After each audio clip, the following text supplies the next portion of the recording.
Are you craving some mind-numbing? This is a Hoshizaki ice machine that's been beeping. They say they have to push the reset button a bunch of times every day, and this is all the ice it'll make. That's the ice it's making. It all looks like that, I guess. This is too thick. Also, the thermistor's not plugged in.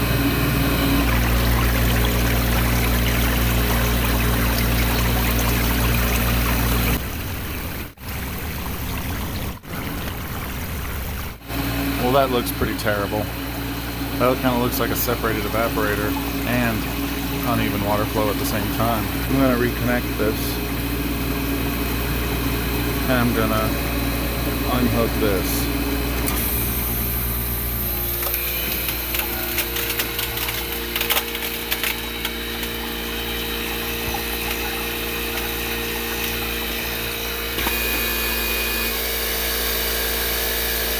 That's evaporator separation right there. And it's major. Like, look at that. This machine is destroyed. It's got at least half the evaporator ineffective now. If I put any chemicals in it whatsoever, it will ruin it the rest of the way. But it did just harvest that ice okay, so. Let's see how the water distributor looks. It's nice and clear. And these little things are clear too. So this machine's entire problem is down to evaporator separation. That's a death sentence. It is not fixable. So here's what we can do about this. The dip switches. See 9 and 10 there are 0, 1.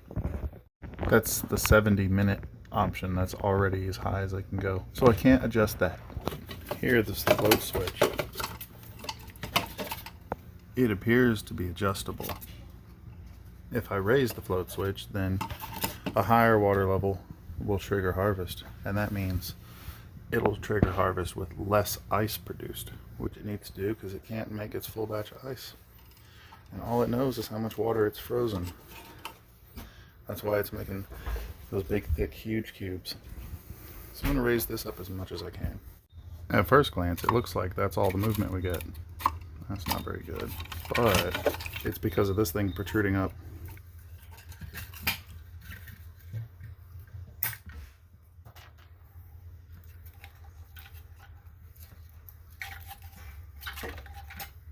Now it'll go up further.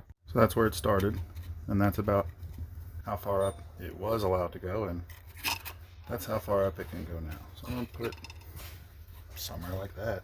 I got my meter and continuity across the float switch. You can see that long before it makes it all the way into the reservoir, the float switch closes. That's at its highest setting.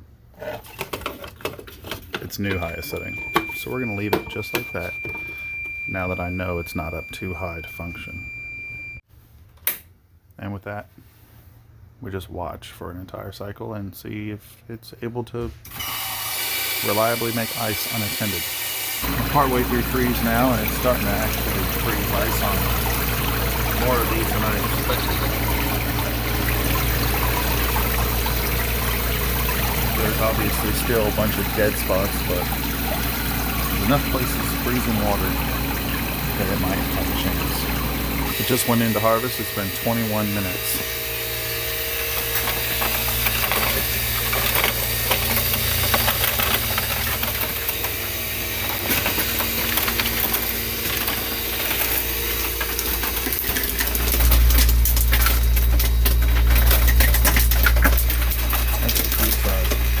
Small size. It's acceptable, but barely.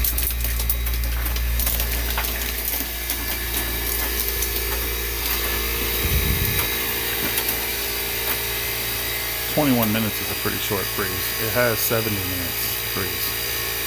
I could lower the float switch down a little to make those cubes a little bigger. So we'll just move it down from here to about here.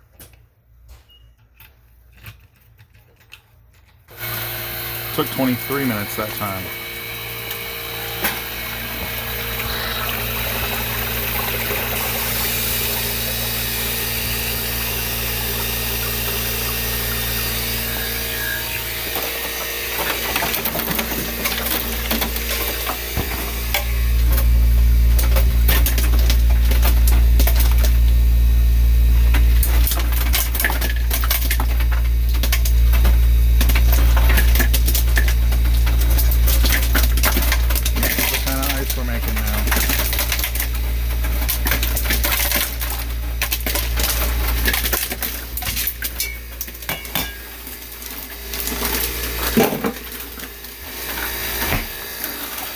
Yeah, it could be making thicker ice than that, but that's good enough. It's not all just going to melt in the bin.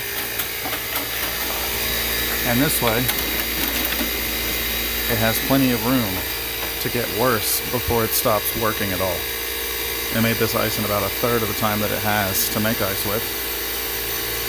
So when the evaporator gets even worse, and it takes twice as long to make ice, maybe it'll still work.